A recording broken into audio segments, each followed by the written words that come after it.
Welcome to Red Baron Reviews. I'm Baron, and today we're going to take a look at this little guy, the North American Arms Mini Revolver in 22 long rifle. I really think this thing missed its debut. This should have been a James Bond gun.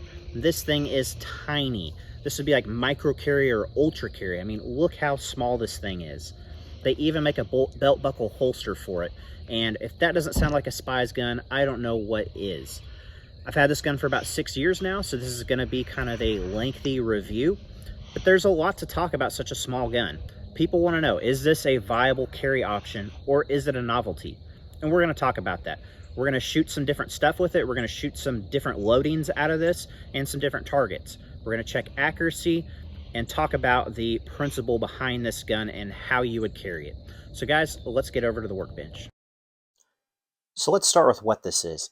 This is a micro carry concealed carry firearm, or a tackle box gun, something of that nature. This is not what you would call a primary carry gun. This gun is targeted for those who need something this small to carry because they can't carry a larger handgun. Or this could be a good backup. This is a 5-shot 22 long rifle revolver. It's stainless steel and it's tiny. You already saw the size comparisons, but this gun is stupid easy to carry because it's so small. This is good for joggers. This is good for people who have to wear business attire. This is something that's easy to carry in slacks. You can throw it in your pocket. It disappears. It'll fit in a coin pocket in jeans. If you jog, this is actually why I bought this gun. If you jog a lot, this gun fits perfect at one of those little spandex type fanny packs that you put gel packs in. This gun fits really well in that. It allows you to conceal carry on a jog. It's not bouncing around in your pocket. It's not inside your waistband rubbing against you. You completely forget the gun is there.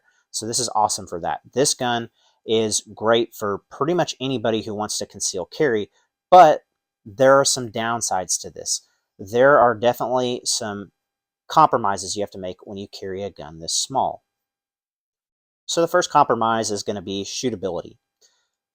This gun is actually accurate for its size, but because of its size, it's hard to shoot accurately. I wear a size small glove, and I can basically just get my middle finger in this area. That doesn't give you a lot of grip surface on here. So when I shoot this, my tip to you, if you get one of these, is when you're ready to fire, I choke up quite a bit with my trigger finger, and what that allows me to do is it puts the meat of this finger against this side of the frame, and then I use my thumb and I pinch against the other side of the frame. So I'm sandwiching the gun between these 2 points of contact, and then I've got it gripped down here. Then I pull the trigger, it goes bang. It has quite a bit of recoil for being a 22. It's going to want to come up quite a bit, and that's just due to the bird's head shape of the grip and a lack of grip you get on this. But you're able to hold it, you're able to get fairly accurate shots, but you have to contend with that choking up on it. You're going to pull the gun left or right. It's just not ideal to get great accurate shots out of this thing, although it is capable. Another downside of this is going to be the sights. There's not really a trench back here to look through. This is actually a viewing port to use the safety on the firearm, which we'll go over in a minute, but it's not a sight. You literally just have this little ramp right here, and all I do is I line it up about like this, and I wish the camera would focus on that, but that's my sight picture.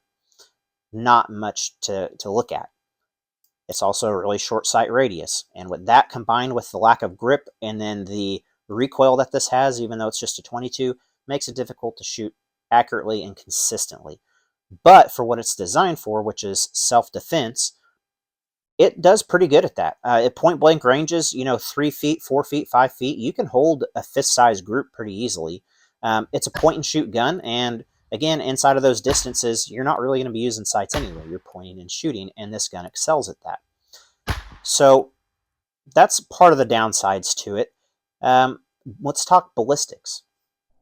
So standard 22 long rifle, the bulk box stuff, is not going to be ideal for concealed carry. There are some independent people who have done gel tests with this using several different types of popular ammo. And to save you watching those videos, basically what it boils down to is you need CCI Mini Mag or Federal Punch to get any type of real consistent lethality out of this. This gun is not a man stopper. This gun is not designed to immediately stop the threat and drop them. It's more designed as a get off me gun, or get the bad guy to stop what they're doing, to change his mind, right? It's a good deterrent. This gun's incredibly loud because all that gas has to go somewhere, and that sound is, the barrel's so short, it definitely is deafening. And you're shooting a 22 long rifle projectile. With Federal Punch or CCI Mini Mag, you can get up to about 16 inches of penetration. That's more than enough to hit vitals. Again, probably not going to be a man stopper, but it can definitely seriously incapacitate somebody. And it's not a toy. This will definitely kill somebody in the right circumstances. But understand, you're not going to get quote-unquote stopping power out of this. But if you can't carry any other size handgun and you carry this, that's a whole lot better than carrying just a pocket knife or nothing at all. So it definitely has a place, but make sure that you're making good ammo selection. So let's come back to ammo selection and move on to accuracy and shootability. All right, so I've got it loaded up with some Winchester Wildcat. Again, this stuff is old vintage ammo. I've had a lot of malfunctions with it, not just in this revolver, but a couple rifles as well. But we'll try to get through a full cylinder. I've got a pizza box set up with about a 1.5 inch circle, and I'll be shooting it from 2 or 3 yards maybe, what I would consider to be reasonable shooting distances for this handgun.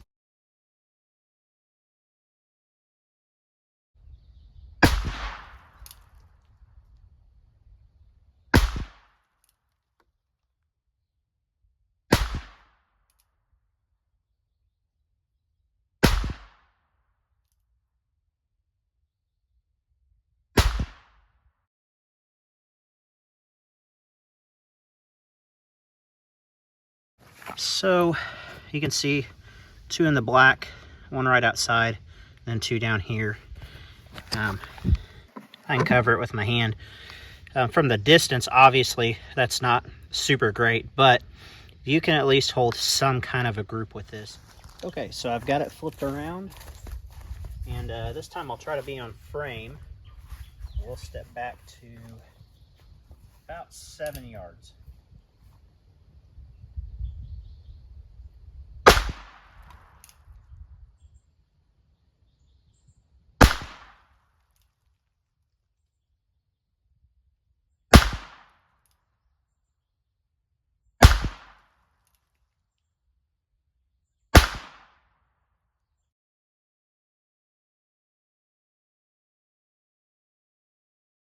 So 7 yards. You can see my group's actually better. I've got 4 here and then 1 here, 1 flyer. Now, to be fair though, I was aiming right here. And a lot of that has to do with trigger pull. This gun is tiny. I wear size small gloves, so, you know, this doesn't have much of a trigger anyway. There's not much to hold on to. I make excuses, but if this is a person, you definitely make hits on them.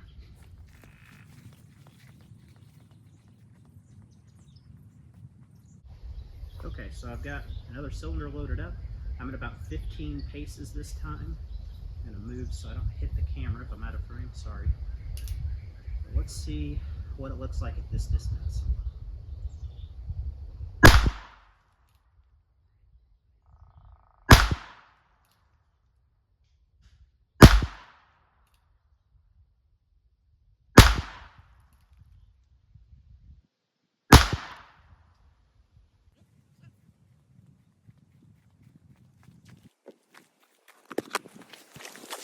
And let's see if I kept them all on paper. I did not move my point of aim. So we've got 1, 2, 3, 4, and then 5. So you'll notice on these are kind of long.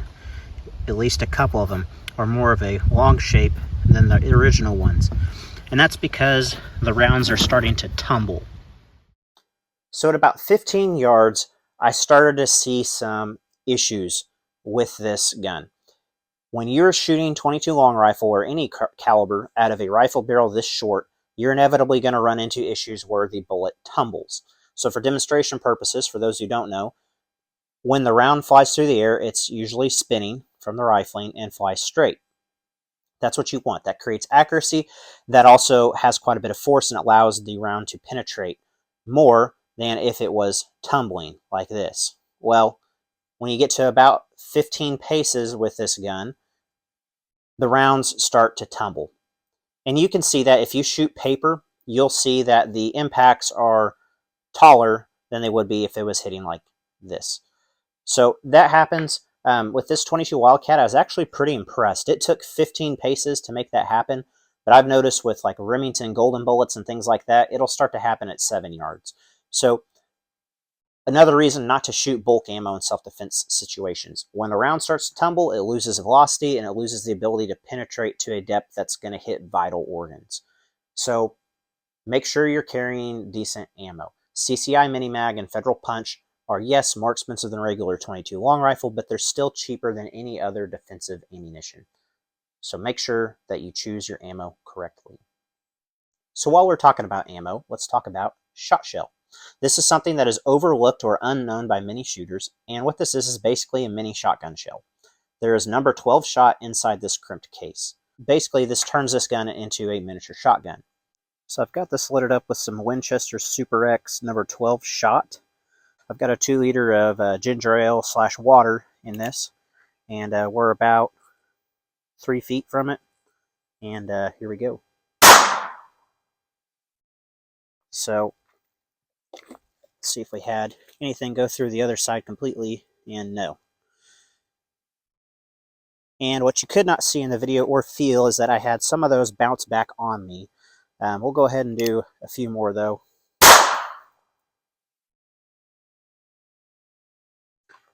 Just to load it up, and again, notice nothing's made it through it. Why is this relevant? Well, if you're buying this gun as a tackle box gun, you're going to be disappointed to know that shot out of this size of barrel is not going to kill a snake, even at point blank range. It's going to upset it. Trust me, I know from experience. I thought this would be a pretty good snake gun to keep in the pocket, and it's not.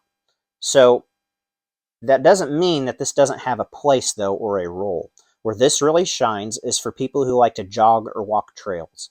When I'm jogging, generally I will carry this with 2 rounds of shot shell, followed by 3 rounds of CCI Mini Mag.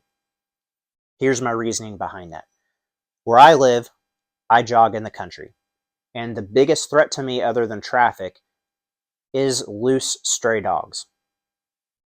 I've had them chase after me before. Now luckily I haven't had to shoot them with this, but if I needed to, I could fire one of these even at 6 feet and not worry about killing or seriously wounding the animal. It's going to get peppered with shot shell, it's going to get the burn from the smoke and the powder, and it's going to get the loud bang, which will hopefully change its mind to where it doesn't chase me. If it's determined, I pull the trigger 2 more times and it's probably dead, because at that distance, it's easy to make shots in the size of a softball. I hope I never have to do that, but it's a good option. So for people who jog and they get chased by dogs, if you're in a residential neighborhood, I don't recommend this, but if you're out on a trail, you're backpacking, you're jogging, whatever the case may be, and you're not so worried about 2-legged threats, having a couple rounds of shot shell is pretty useful. It's a deterrent that will hopefully change the mind of an animal without having to kill it, but then if you do, you still can, because you've got a long rifle in this. So still useful. So while we're still on how you can carry this with the different configurations with shot shell and things like that, let me tell you how I carry this. The very first round is shot shell, and the next 4 rounds are CCI Mini Mag. Here's my thought process behind this. I almost always carry a primary firearm either in 38 Special, 9mm, or 45 ACP. Means this is a backup. If I'm going to use this, more than likely, it's not to incapacitate something. It's more than likely pest control type of stuff. Maybe a coyote's pestering us, or a stray dog, something like that, while I'm on the walk with the family, and I don't want to kill the critter, I just want to scare it off. That first shot shell, I don't have to worry about it. Now, even if this was my primary carry and I couldn't carry anything else in that time, I would still, most of the time, consider carrying a shot shell in the first trigger pull. Reason being, if somebody's chasing me, attacking me, whatever the case may be, there's probably going to be a lot of movement happening.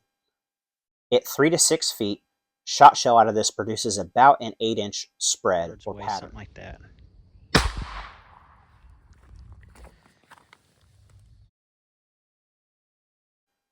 That means that if they're 3 to 6 feet away and I point this at their face and pull the trigger, they're probably getting some shot and powder in their eyes, which is going to temporarily incapacitate them. Pocket sand! That'll either allow me time to get away or pull the trigger back and put a full power CCI Mini Mag round more accurately into the vitals or the central nervous system, or multiple shots, right? It depends on the situation. So in my mind, that's my reason for carrying it that way. I'm not saying you do that, but that's my reasoning. While we're on carry, also, this is the only gun I don't carry in a holster. Again, I'm not saying that you should do that. It's much safer to carry this in a holster. But my reasoning is this gun is very safe to carry without because you have these safety notches. This gun is not meant to be carried in half cock like this. This gun is meant to be carried with the hammer down in one of these grooves. And this notch up here is a viewing window. And I don't know if the light will cooperate, but basically you'll line this up in that notch. Then you'll very gently ease the hammer down into that notch. It locks it up, and what that does, as you can see, it puts the hammer on the cylinder, not on a live round and on the primer of the round. That means that you can drop this, bump this, bang it around, and it should not go off. It's not resting over a live round. When you're ready to shoot, pull it back and pull the trigger, and it will go bang. That's how it's designed to be shot and carried. It's fairly difficult to pull that hammer back. You have to intentionally pull the hammer back. I don't foresee this getting cocked while it's in your pocket. It could, I suppose, anything is possible, but it's not one of my major concerns, so I don't carry this in a holster. But you have to be very conscious of dropping it in that safety groove, and you have to be very aware of where your fingers are around this gun. That's another one of those compromises. This thing is tiny. If I extend my finger, and again, I have small hands, I'm almost level with the muzzle. When you reload, you almost always have to flag yourself. You're going to be in front of the muzzle of this thing, in which case you're going to want it in the half-cock position, meaning off of the rounds, even if it's empty, to pull the cylinder out. When you load it back up, you have to be even more aware of what you're doing, because now you have live rounds under a hammer. Granted, it's not all the way back, but there's still the potential for something to happen. Your fingers and hand can be in front of this muzzle. So you have to be very aware of what you're doing, and that goes for carry too. You want to make sure that it's in one of those recesses when you lower that hammer down. So that's that. So in conclusion, I think that this gun belongs in any serious self-defense person's pocket. Regardless whether you have a primary carry gun or not, I still think that this has a place. If you're in a work environment where you're either not allowed to carry, but that's not going to stop you, or you can't carry anything else due to your work attire, you can throw this in your pocket. It's easy to carry. The downside of it is it takes practice to become proficient with this gun. It is a point shoot gun. It is a fairly accurate gun, but that's not a skill that you develop in one range session. So you're going to have to take the time to learn it. But on the positive side of that, range ammo for 22 is cheap. It's more expensive than it's ever been, yes, but it's still way cheaper than a box of 9mm.